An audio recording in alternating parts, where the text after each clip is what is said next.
Entering Canada through a port of entry could be a challenging experience and honestly for many people a nerve-wracking experience.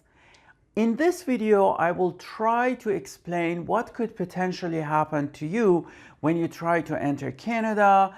That probably help you to have a better understanding about the situation and gives you some relief. But before I continue, please subscribe to our channel and enable notifications. You know that little bell over there?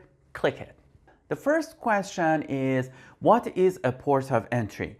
When you want to enter Canada, you can only enter through a port of entry. A port of entry is somewhere that there are border services officers and their senior officers, and they can facilitate your entry to Canada. We have several land borders with the United States. We have special seaports for ships, and we also have airports for entry. If you try to enter Canada not through a port of entry, even if you are a Canadian citizen, you are committing an offense. So always we enter Canada through a port of entry. When you approach a port of entry, you face a PIL or primary immigration line. At a PIL, there is a border services officer. They check your documents, and if they are satisfied that you meet the requirements of the act, they will allow you to enter Canada. For example, if you are a Canadian citizen, you have the right to enter Canada. You only need to convince the officer that you are actually a Canadian citizen. The same thing is for permanent residents of Canada. Assuming that they meet the residency obligations, they may enter Canada. For foreign nationals, they look into your documents, whether you are a temporary foreign worker or a student or a visitor or whatever conditions you have. They review your documents, they ask you some questions, they look into your passport and your history with the immigration authorities, and eventually, if they are convinced, they allow you to enter Canada. Sometimes when you approach an officer at a PIL, the officer concludes that you are potentially inadmissible to Canada, or you do not deserve to stay in Canada for a long time, or there are some other issues with your application that makes it impossible for them to quickly review your application and allow you enter Canada. In those situations, they will send you for secondary examination. If they send you for secondary examination, don't panic. It doesn't mean that you will definitely encounter issues. However, at secondary examination, the officer is more relaxed because they can spend a lot of time reviewing your application. And by a lot of time, I mean it could be several minutes or even several hours to review your application.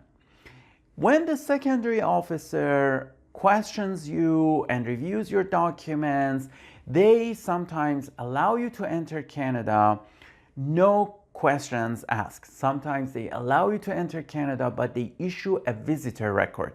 And the visitor record limits your stay in Canada. For example, they say you may only stay in Canada for 2 weeks. In exceptional cases, they issue a visitor record because they want to allow you to stay beyond 6 months in Canada. I have another video about visitor record. I will post it up here. You can watch that video and learn about visitor record. But what if the officer is convinced you are inadmissible to Canada and for some reason you are not allowed to enter Canada? I give you some examples. For example, they believe that your intention is to come to Canada and work illegally or study illegally, or you have committed an offense that makes you inadmissible to Canada. In those situations, the officer have different options. One of the options is the issue a removal order. When they issue a removal order, then they will remove you from Canada. And depending on the type of removal order, you may or may not come back to Canada. I have another video about removal orders. I post them up here. Remember, a removal order is a serious matter. And if the officer decides to issue a removal order for you, you will face consequences in the future when you try to go back to Canada. An alternative is the officer believes that they cannot issue a removal order on the spot, but they have to refer you to the immigration division, which is a court-like system, and you need to go through a hearing process, and then the immigration division decides whether to issue a removal order or not to issue the removal order. In very significant cases, the officer may decide to detain you. And by detention, it means that they could send you to a detention facility like an immigration holding center, and they keep you over there for further questioning or reviewing your application and decide whether to remove you from Canada or allow you to enter Canada, or maybe attend a court hearing, etc., etc. There are some alternatives as well. Instead of issuing a removal order or detention, or for example, referring you to immigration division, an alternative option for the officer is to allow you to enter Canada on a temporary resident permit. Issuance of temporary resident permit means the officer believes you are inadmissible to Canada, but your circumstances justifies that you enter Canada. I have another video about temporary resident permit. I don't want to go into the details of it, but if you're interested, I will post the link up here. You can watch the video and learn more about temporary resident permits. Believe it or not, there are some alternative scenarios. One of the alternative scenarios is direction to leave Canada. When you are at a port of entry, if the border services officer believes that they do not have enough information to process your application to enter Canada, they may direct you to leave Canada. This is an official term. If they direct you to leave Canada, then you have to leave Canada. You cannot enter Canada. However, a direction to leave is not a removal order. This is a peaceful way to repel you from our country. You have to leave Canada and then you need to come back.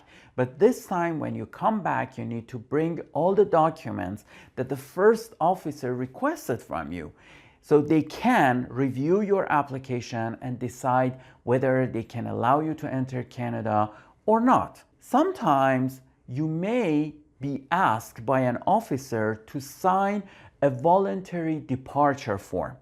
Voluntary departure form means the officer believes that you are inadmissible to Canada, but for some reason they don't want to go in the direction of issuing a removal order. So what they will say to you is that, you know what, let's end this peacefully. If you sign voluntary departure, then you can leave Canada without a record that you are inadmissible to Canada. Voluntary departure is not a removal order. However, voluntary departure is the outcome of a serious issue because the officer believed that you are inadmissible to Canada. So if you decide to come back to Canada next time, you need to make sure to provide all necessary documents to prove to them that you are not inadmissible to our country. If you are traveling from the United States to Canada, you may also receive a direction to return to the US. A direction to return to the United States is similar to a direction to leave Canada, but it could be the outcome of several different scenarios. For example, you do not have enough documents to enter Canada, or the officer wants to issue a removal order. However, a high-rank officer is not there to issue the removal order, Or, for example, they cannot hold an immigration division hearing for you, etc., etc. If you receive a direction to return to the United States, if you decide to come back to Canada, you have to bring enough documentation with you to prove that you are not inadmissible to Canada and you deserve to enter Canada. Do you have the right to counsel? In other words, can you have your lawyer present at the port of entry, and that lawyer or your immigration consultant can help you to facilitate your entry to Canada? This is, to be honest with you, it's a tricky question. Under the natural justice in Canada, if you are detained at a port of entry, then you have the right to counsel. It means that you have the right to have a lawyer or an immigration consultant to be next to you and assist you with resolving the issues. However, the definition of detention is not quite clear. I mean, sometimes they clearly detain you. If you receive an order to detention, this means that you are detained and you definitely have the right to counsel. But there are other circumstances. For example, imagine that they keep you for several hours in a small room at the airport and they don't allow you to leave the airport. That is equivalent to detention. So you can communicate with the Border Services officer and ask them, are you detaining me? Am I free to enter Canada? What is happening here?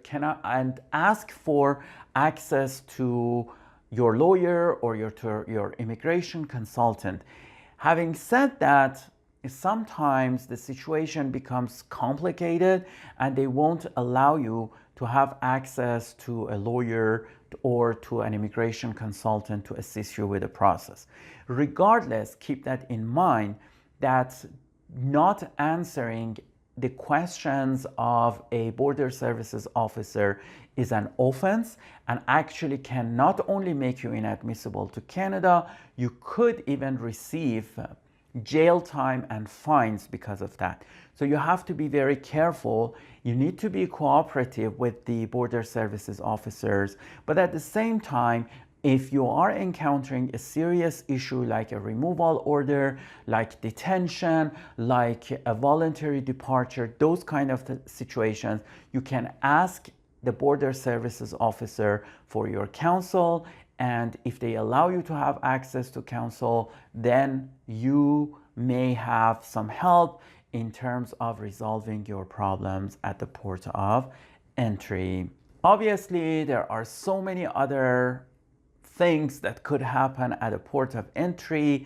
For example, what if you are at the port of entry and you are trying to import illicit drugs? What could happen at that time? Obviously, there are so many other scenarios that could happen at a port of entry, but I tried to summarize this as much as possible to give you an idea. I can tell you that in 99+% of the cases, everything will go ahead peacefully without issues. I would say Canadian Border Services officers are normally one of the best and friendliest Border Services officers in the world. Having said that, sometimes things go wrong. That's why it's not a bad idea to have my phone number and call me if you have any issues. Thank you very much for watching this video. My name is Parsai. I'm a regulated Canadian immigration consultant. I teach immigration consulting at Ashton College. I'm the author of 88 Tips on Immigration to Canada, which has been identified as a bestseller book by Amazon.ca. Please subscribe to this channel, enable notifications, share this video with your friends, and like this video. See you soon.